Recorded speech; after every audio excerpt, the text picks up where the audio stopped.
White Lilacs, a novel by Carolyn Meyer. Chapter 5. Catherine Jane. I had been serving Miss Spelt's table for a week or two when Catherine Jane came out to the kitchen after dinner was over. I was getting ready to wash the dishes. Aunt Tilly had gone home early to see Cora, and I was not looking forward to this task. "Rosalie, what are you doing here? Where's Cora?" she asked.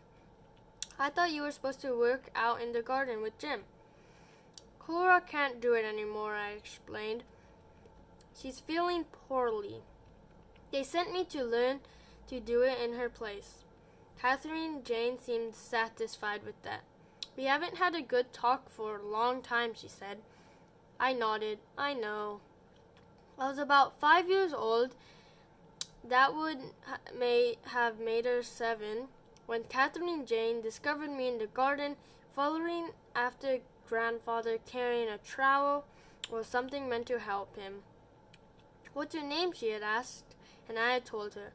"Come on, Rosalie," she said. "I like your name. You sound like a flower. Come inside and I'll show you my dolls." My mother was gone visiting, and Catherine Jane and she had been left in the care of the cook, my Aunt Tilly. But Aunt Tilly was busy fixing dinner, and Catherine Jane had slipped outside to the garden.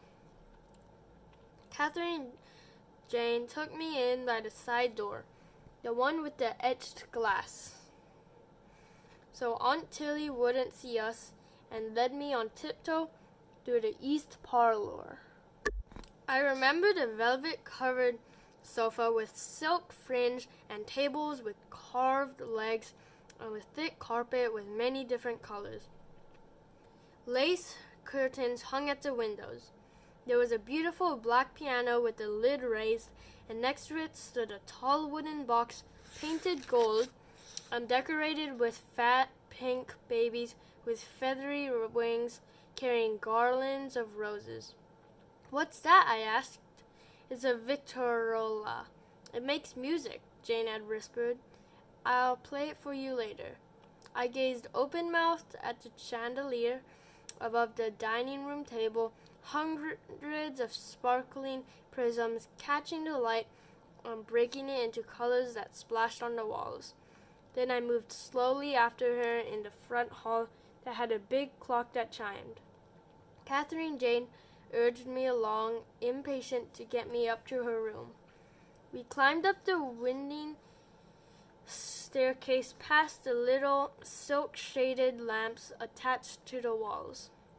At the top of the stairs, Catherine Jane stopped suddenly and looked at me with her eyes narrowed, a look that I was to see often. "You're dirty, Rosalie, very dirty. You need a good washing." Next thing I knew, I was in a room the size of Mama's kitchen, the walls and floor all covered in gleaming white tile. In one corner, a big tub stood on feet with claws. Catherine Jane turned a knob and showed me how water gushed out of a spout and into the tub. But I was most interested in a large china bowl set on the floor about the same height as a chair. The bowl had water in it. "That's a toilet, Rosalie," Catherine Jane said. "I guess you've never seen one of these before. Here, I'll show you how it works." With that, she lifted her skirt, pulled down her panties, hoisted herself up on the bowl, and peed right into the water. While I stared, she pulled her panties back up and yanked on a chain. Water from a tank near the ceiling whooshed down a pipe, and the peed and water drained out the bottom. "Now you," she said. Obediently, I took my turn. Next, she filled the basin with warm water and helped me wash my hands with pretty soap that smelled nice, and we dried them on a thick white towel. We scampered out of the white room and down the hall to her bedroom. Catherine Jane showed me her dolls, a whole shelf of them, all beautifully clothed in dresses trimmed with lace and ribbons and dainty hats and tiny leather shoes. We arranged 2 of them on chairs at a small table and fed them pretend tea and cakes. Then, because she said she was really getting too old to play with dolls anymore, Catherine Jane allowed me to pick a book from another shelf, and we climbed up on her bed with a pink ruffled counterpane, and she read to me. The book was called A Child's Garden of Verses. You want to see the rest of the house? She asked, suddenly bored and shutting the book. I said I did, although I could have gone on forever holding her blue-eyed dolls and listening to her read those poems. We tiptoed out of the room, listening at the top of the stairs to make sure no one was checking on us, and then she led me silently from room to room. My mummy's and daddy's room, she whispered, pushing open the door. There was an enormous bed and dressing table with a tall mirror and a collection of delicate glass bottles. We peered into the closet, reverently touching Mrs. Bell's silk and linen dressings and her shoes with high heels and pointed toes.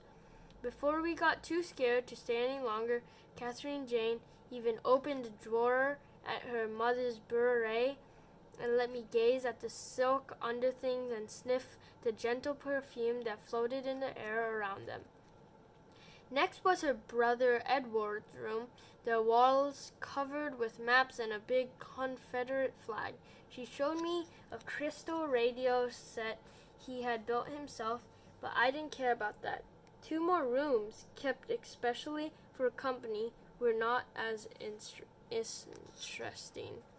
Then we climbed another, narrower set of stairs to the 3rd floor, and she opened the door to a huge game room where she and Edward and her friends were sent to play, and a smaller room she called a smoker, where her friend's father took his friends after dinner to smoke the cigars and cigarettes that Miss Bell wouldn't allow anywhere else in the house.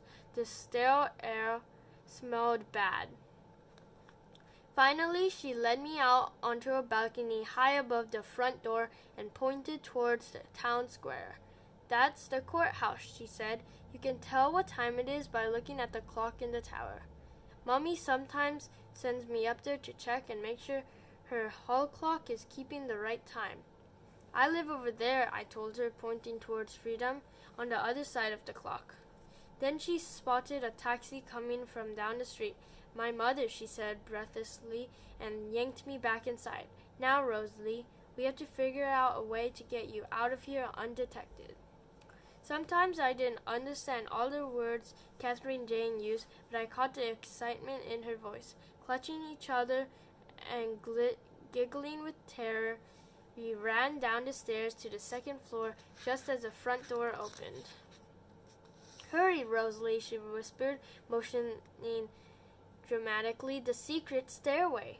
The steep back stairs were enclosed and dark like a closet, and we crept down, feeling our way along until we reached a door near the kitchen. I could hear Aunt Tilly singing softly. Catherine Jane opened the door and shoved me through it, and then shut it quickly behind me. I found myself in the pantry. When Aunt Tilly turned around, I was alone. What are you doing there, child? My aunt demanded. I didn't know what to say. Probably I wasn't supposed to be in the house. Why else would Catherine Jane have deserted me here? Nothing, I said. Aunt Tilly jerked me by the arm, swatted me once but not hard on my backside, and sent me out to find Grandfather. Don't you go poking around this house, Rosalie, she warned. You have no business here. I tried a little to show her I understood and I wouldn't do it again, but I knew I would if I ever got the chance. The next day, I saw my friends Bessie and Luann. I was bursting to tell them about the wonderful white room with all the water, even water to carry away your pee. But when my story came tumbling out, they stared at me doubtfully. No such thing, Rosalie, Bessie said soberly. Even white folks don't have anything like that. I was disappointed not to be believed. After that, Catherine Jane and I often played together. We were just children then, hollering and laughing while we played hide and seek and other games that she thought up and I went along with it because she was older and because it was her home. Whenever Miss Eunice Bell went out visiting or to a club meeting, and Catherine Jane was home alone, she came into the garden looking for me and smuggled me into the house. It was part of the thrilling game for her to show me things no little colored girl was supposed to see, and then she smuggled me out again. When her mother was at home, we sometimes played in grandfather's garden shed. Catherine Jane called it our hideout, and since we had no toys there, everything we did was pretend. Because she thought it was my shed and was as close as I ever got to having Catherine Jane come to play at my house. Then we got older and the secret visits inside the house ended. The shed stopped being so interesting too. I wonder if Catherine Jane ever thought about those hours we had spent together when we were children, long before I began to carry the food to her table. We hadn't paid much attention then to her being white and me being colored. It seemed all right to be friends when I was a little girl tagging along after Jim, the colored gardener. But now we were older and I knew it wasn't the same, and I figured she knew it too. The color of our skin made all the difference. Maybe Catherine Jane's parents decided we should not be friends anymore, although I doubt they knew how close we were. Or maybe it was Catherine Jane's idea. Now she's 14 and becoming a grown-up lady, attending her mama's garden club luncheons, and I was 12 and I had to hold the platter while she decided which piece of ham she wanted. That's why we hadn't had a good talk for a long time. She found herself a place to sit on Aunt Tilly's resting stool and watched me for a minute or two while I plunged the glasses into hot soapy water, then 2 rinses, and set them on a clean white cloth to drain. I'm going to take art lessons, she told me, soon as school's finished. I'm going 2 mornings a week. You are? I blurted out, and then I caught myself. I realized that if Catherine Jane was to be in the art class, then I was not. That's nice, I said. I made myself busy with the glasses. It's Miss Firth who's teaching it, the northern lady who came to Mother's luncheon as Miss Emmett's guest. Remember her, the one with the funny way of talking? I remembered. I licked my lips and tasted salt and jealousy. Well, she's the new art teacher at Academy and started a summer class to be held over the campus. Since Mother knows how much I like to draw, she's letting me go. Uh-huh. Since when did Catherine Jane like drawing so much, I wondered. It was me who showed her how to do a few simple flowers, easy things. We think it's best not to tell Daddy about it, though. Daddy says he heard that Miss Firth, a Philadelphia Quaker, and her family were abolitionists during the war between the states. That means troublemakers, in case you didn't know, Rosalie. I know for a fact that they used to hang abolitionists here in our part of Texas. Of course, I knew about the abolitionists. We learned about them in our school, told by Miss Simpson that we had those people to thank for our freedom.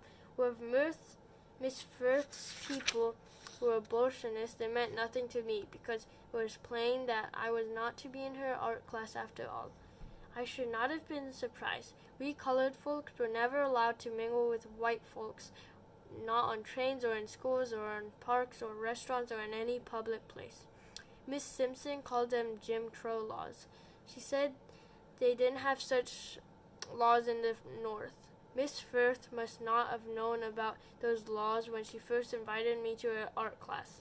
I tried not to feel too disappointed, dashed, as Mama said, but I was unsuccessful. For one awful moment, I just wanted to plunge Catherine Jane's beautiful blonde head into that pan of dishwater. When you're not so busy, Catherine Jane said, I'll show you some of my drawings. All right, I said, but I knew that if Catherine Jane invited me up to the room today the way she used to, I would not go.